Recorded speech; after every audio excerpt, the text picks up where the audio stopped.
friends, today we are learn the subject of chemistry in 11th standard.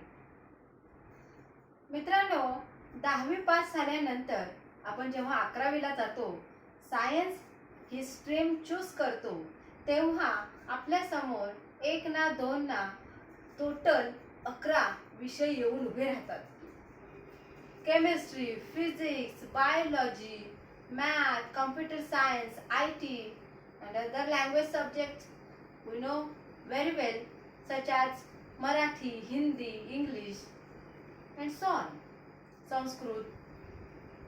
तर मग हे विषय आपल्या समोर आल्यानंतर आपल्याला एकदम असं कन्फ्यूज झाल्यासारखं वाटतं, गोंधळल्यासारखं वाटतं की केमिस्ट्री म्हणजे नक्की काय असेल, यामध्ये काही नवीन तर नसेल ना, ते आपल्याला जमेल का नाही, त्यामध्ये काय नक्की काय असेल, आपल्याला समजेल की नाही, असे एक ना अनेक प्रश्न आपल्या डोळ्यासमोर उभे राहतात, डोक्यामध्ये घोंगावतात.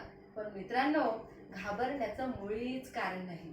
आपण इयत्ता पहिली ते इयत्ता 10वी from the standard 1st to 10th आपण जेवढे विषय शिकतो तेच विषय इथे पण असतात, फक्त थोडे वेगळ्या भाषेत त्यांना ओळखलं जातं.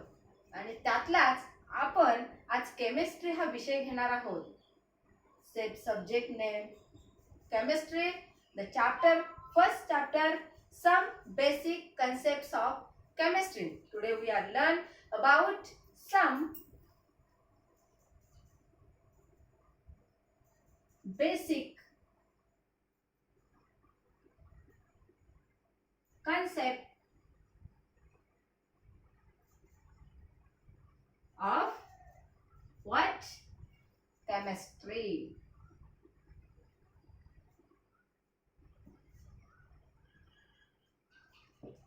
आपल्या 1st to 10th स्टँडर्ड मध्ये जसे इंटरेस्टिंग सब्जेक्ट होते, त्यातला 11th स्टँडर्ड मधला हा एक इंटरेस्टिंग सब्जेक्ट आहे केमिस्ट्री.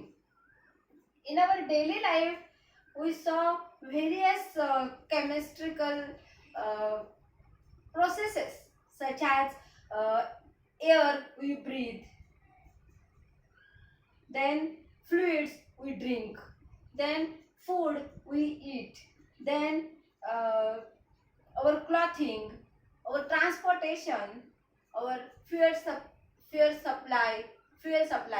म्हणजेच काय, तर आपण नाकाने हवा शरीरामध्ये घेतो, तोंडाने जेवण जेवतो, आपल्याला जे पेट्रोल पंपावर वगैरे गेल्यानंतर जे फ्युएल सप्लाय केलं जातं, आपण ज्या ज्या प्रकारचे कपडे परिधान करतो, आपण जे पाणी पितो, ह्या सगळ्या गोष्टी आहेत, ह्या टोटल ह्या केमिस्ट्रीशी जोडलेल्या आहेत.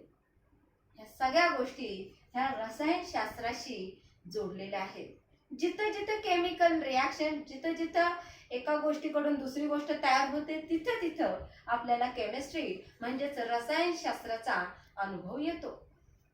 ह्या अगदी आपल्या डेली लाईफ मध्ये येणाऱ्या, आपण दररोज अनुभवणाऱ्या गोष्टी आहेत, साध्या, सोप्या आणि सरळ, परंतु त्या कशा घडतात, कशामुळे घडतात आणि काय होतो, या गोष्टींचा आपल्याला ज्ञान मिळावं, नॉलेज यावं, यासाठी हा विषय 11th स्टँडर्डला ठेवला जातो. तर ही अगदी साधी, सोपी, सरळ अशी या विषयाची ओळख. But one question is in front of us, what is the chemistry? हे केमिस्ट्री म्हणजेच नक्की काय? एका छोट्या सरळ भाषेत सांगायचं झालं तर it is the study of matter in which physical and chemical property changes are studied under different conditions. म्हणजेच काय, तर एखादा आपण मॅटर पकडला, फॉर एक्झाम्पल आपण एखादा मेटल घेतला, कुठलाही घेऊया, धातू, कॉपर, सिलिका, व्हॉटएव्हर, कुठलेही घेऊया. आपण कॉपर घेतला, तांबे. तर तांब्याच्या गोष्टीवर वेगवेगळ्या प्रकारच्या फिजिकल म्हणजेच काय मित्रांनो, भौतिक गोष्टी कुठल्या कुठल्या असतात? आता आपण बघतो, वादळ, वारा, पाऊस, ऊन, या सगळ्या गोष्टींचा त्या तांब्याच्या गोष्टीवर, तांब्याच्या पदार्थावर काय परिणाम होतो आणि होत असेल तर त्याला म्हणतात फिजिकल रिॲक्शन. आले लक्षात? what is the meaning of physical reaction? Then chemical reaction, when these matter undergoing some chemical reaction, some interchange of molecules, atoms, electrons, then we can say it is chemical, it is under chemical reaction. जर तो तांबे हा धातू एखाद्या chemically electrons किंवा molecules किंवा atoms त्यामध्ये add होत असतील, त्याच्यातून बाहेर येत असतील, तर अशा प्रकारच्या वेगवेगळ्या कंडिशन मध्ये, वेगवेगळ्या टेम्परेचर मध्ये परिस्थितीतून जात असेल तर we can say this is a chemical reaction. हे असा फरक आहे केमिकल आणि फिजिकल रिॲक्शन मध्ये. आणि ह्याच केमिकल आणि फिजिकल रिॲक्शनचा अभ्यास जिथे केला जातो त्याला म्हटलं जातं केमिस्ट्री. मला वाटते तुम्हाला हा फंडा क्लिअर झाला असेलच. Okay, now you say me what are the applications of chemistry. ह्या केमिस्ट्रीचे ऍप्लिकेशन्स कोणकोणते आहेत मी सांगते तुम्हाला. Applications,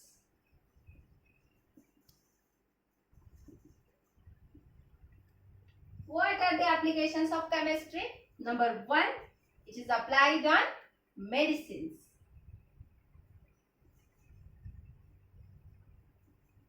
Then where? Dentistry.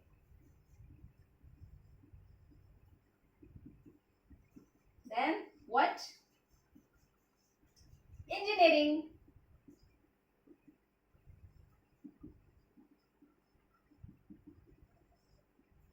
Next, agriculture.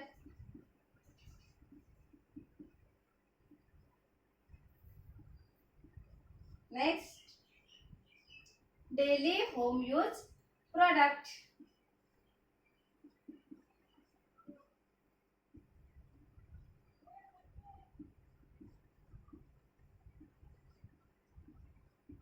Etc. In this way, this chemistry can apply in various kinds of matters which are daily used in our life. Okay, first one is medicine. We use various types of tablets and drops and other syrup. What are the types of these? All tablets, syrups and all drinks. This is only the composition of chemistry. वेगवेगळ्या प्रकारची रसायन एकत्र घेऊन त्यामध्ये वेगवेगळ्या प्रकारची reactions करून वेगवेगळ्या टेम्परेचरला ते मेंटेन करून जो औषध म्हणून आपण घेतो, जे तयार केलं जातं त्याला म्हणतात medicine. This is the first and important application of chemistry. Then second one is dentistry. आपण सर्वजण जेव्हा जेव्हा आपल्या दातांचा काहीही इश्यू, काहीही प्रॉब्लेम होतो तेव्हा आपण डेंटिस्ट कडे जातो. तेव्हा त्यांच्याकडे जी काही औषधं असतात, जी काही साधन सामुग्री असतात ती totally related to the chemistry. Okay, next one is engineering. Engineering त्यामध्ये पण खूप सारे प्रकार आहेत. Mechanical, chemical, civil, electrical, electronics या सगळ्या गोष्टींमध्ये जे काही साधन सामुग्री यूज केली जाते, जी काही अवजारे यूज केली जातात ते सगळं काही प्रकार येतं ते म्हणजेच chemistry. Next, agriculture.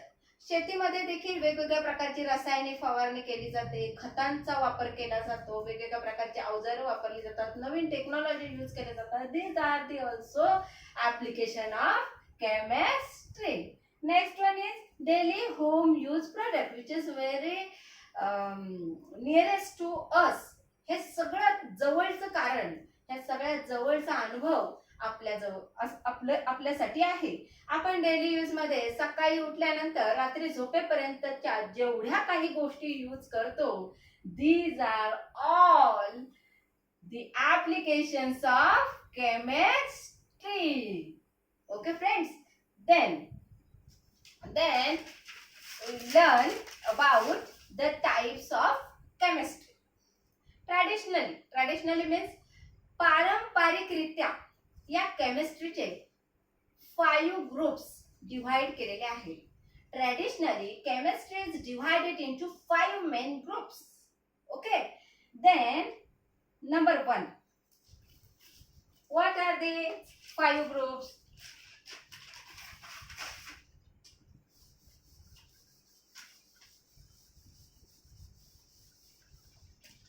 Classification,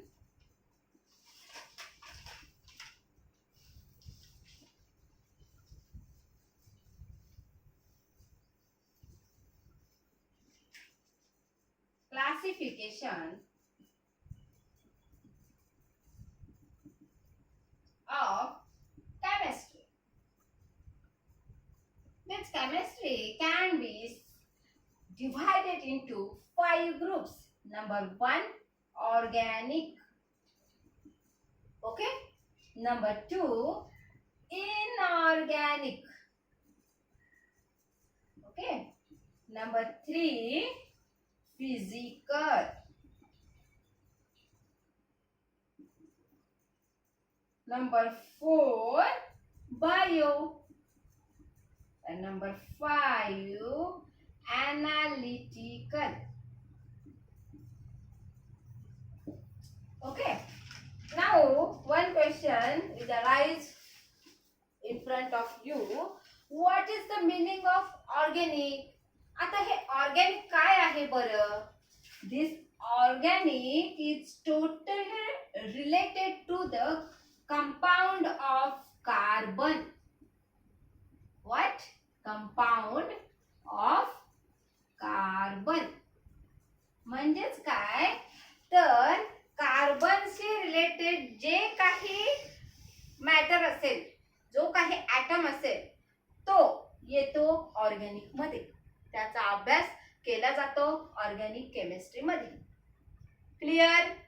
next, inorganic chemistry. Inorganic chemistry म्हणजेच काय? आता हा कार्बन सोडला की बाकी जे काही राहील, the matter other than compound of carbon is related in inorganic chemistry, and these properties are studied in inorganic chemistry. म्हणजेच कार्बन सोडून बाकी जे काही असेल त्याचा अभ्यास इनऑर्गॅनिक केमिस्ट्री मध्ये केला जातो. And next is physical chemistry. Physical chemistry is very interesting chemistry.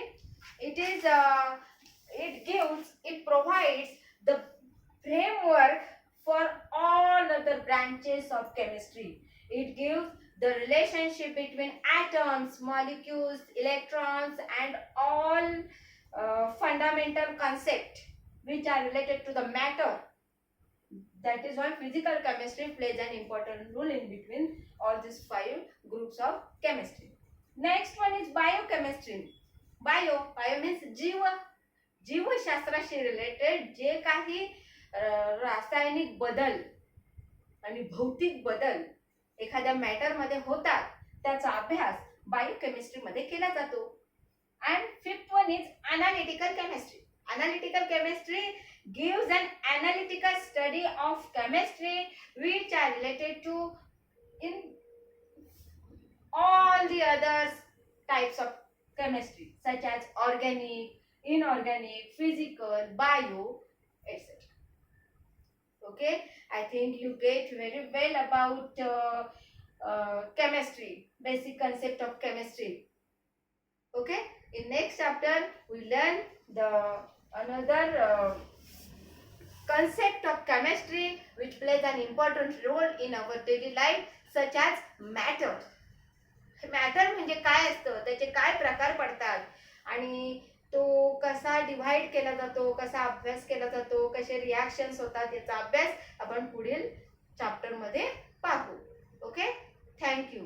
तुम्हाला जर हा व्हिडिओ आवडला असेल आणि आणखी पुढे तुम्हाला नवीन नवीन चॅप्टर माहित करून घ्यायचे असतील तर नक्कीच आपल्या चॅनलला सबस्क्राईब करा आणि बेल आयकॉनवर क्लिक करायला विसरू नका. धन्यवाद.